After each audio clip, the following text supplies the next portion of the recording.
this morning. Oh, great. Yeah, DK's pretty good. Let's talk about it. He's not Megatron. No, but he's on his way. Let's go to Lincoln Financial Field in the city of Philadelphia, the cradle of the country. Steve Levy said on the broadcast last, the Seahawks, the only team in the NFL who have not had a player test positive for COVID-19. The only one, and that Pete Carroll's extremely proud of it. Good on them. Now, how was the football? Carson Wentz struggling. That ain't it. 2nd and 5 early. Later in the first quarter, they're still scoreless after the Eagles defense made some big plays and some 4th downs. Dallas Goedert was beating Bobby Wagner. The ball hung up there for about 20 minutes, and Wagner caught up. But we got Jalen Hurts, the rookie, 2nd-round pick. He comes in. This looks good, right? Alshon Jeffrey, his first catch of the season. Okay, about 6 yards, and then he takes him out. So then Carson comes back in. Look at that. Look at the first 5 drives. -1 yard, and you're playing Russ. At some point, Russ is going to Russ, especially when he sees this dude with the pacifier running over the middle of the field. Got it. It was DK versus Slay. See how he put that ball in front of him, Kyle? See how Russ put that ball in front of him? Let him run under it, right? Just like this. Yep. This is great coverage here, of which the Eagles had a few times last night. It doesn't matter. David Moore, touchdown, got it. So you let the Seahawks have some time, and they start doing this. Chris Carson, he's been gone, and he is back. We will see you tomorrow for a Wednesday edition of Angry Runs. So many other backs would have just gone down there at the 1 of the 2 and said, we'll get the touchdown the next play. Carson is not wired that way. Yeah, Pete. There's Pete. Pete, look, he's back at Heritage Hall. Glendale White, 4th quarter. Doug Peterson is going to go for it on a 4th and 4, down 11 points, not take the field goal, and just no.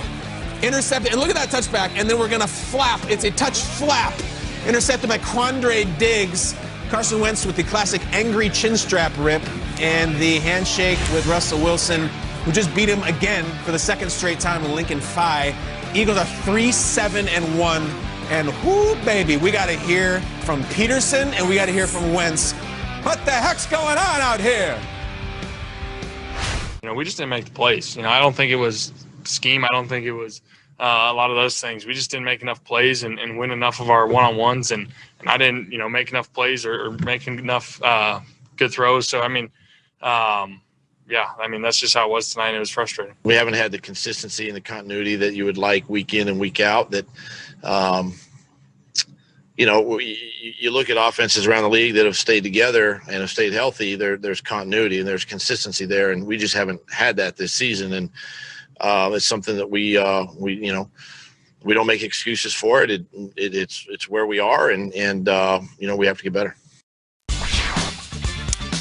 3rd straight loss for those Eagles. Our own Mike Garafolo tweeting this after the game. I've said here and elsewhere recently, Doug Peterson's job isn't in jeopardy. I can't say that with any confidence anymore. Jeff Lurie isn't happy at all, and performances like tonight will have him seriously assessing his coach's status. It is that time of the year. Schrags, they're 3-7-1. I think a fair question is, are they the biggest disappointment in the NFL this season? What do you make of that report? Yeah, the report, that's going to be in the wind all this week. We'll get to that throughout the next couple of weeks, but maybe the least entertaining team in all of football. Maybe the least watchable team in all of football. Merrill Reese is the radio personality who does the games. Icon, but pretty straightforward. Not usually one for sarcasm, right? Says the Eagles head to Lambeau Field next week to play the Green Bay Packers. Parental discretion is advised. Yes. That's what Merrill Reese said to end the broadcast last night. It was that bad. We could talk about Miles Sanders just not being a part of the offensive game plan. We could talk about the fact that they drafted J.J. Arcega-Whiteside instead of DK Metcalf in the draft last year and what that decision was. But I want to just talk about game decisions, game management. What you got? 4th and 4, 4th quarter. This game is still a possibility. Down 11. And the decision is that down 11. You take a field goal. Maybe you can cut it to 8. 4th and 4, they haven't been able to connect at all, and this was the play call. And then later it was like, well, Dallas Goedert was supposed to do this, and maybe that. That was symbolic of everything for the Eagles. Not sure why they went for it there. It didn't really make sense as far as any of the analytics would go. Don't understand the play call. Don't understand the pass decision by Carson Wentz, who should still not be making those mistakes. And when it comes down to it, I have no faith this Eagles team's going to get any better. There was no point in last night's game where I was like, oh, the Eagles are going to come back here. The one thing that's good, their defense was great last night. I know DK Metcalf had a good day. Their defense was awesome. I feel bad that it was squandered on such horrendous offensive play. And I feel for Eagles fans, this should be the year you should run away with the division. Parental discretion advised? From the play-by-play guy, who's employed by, I think... That's ridiculous. That's like the old NWA album. Yeah. Maybe they should have some NWA, some nastiness with attitude. But the defense did play well, offense didn't. And I'm looking at Carson Wentz, and I'm not going to sit there and blame Carson Wentz, even though I feel like he presses. He's trying to do too much.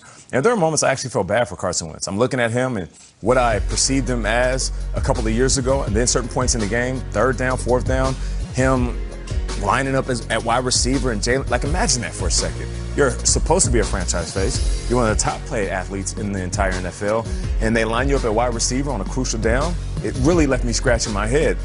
But when it comes to the cohesiveness and the chemistry, they haven't had that. So as much as I can say, Carson Wentz, you're doing too much, I also feel like we have to scale back on just wanting to get rid of everybody. All right, let's get rid of Carson Wentz. Let's figure out how much cap is gonna, if we end up, let's get rid of Peterson. You know what? They just won a Super Bowl a couple of seasons ago.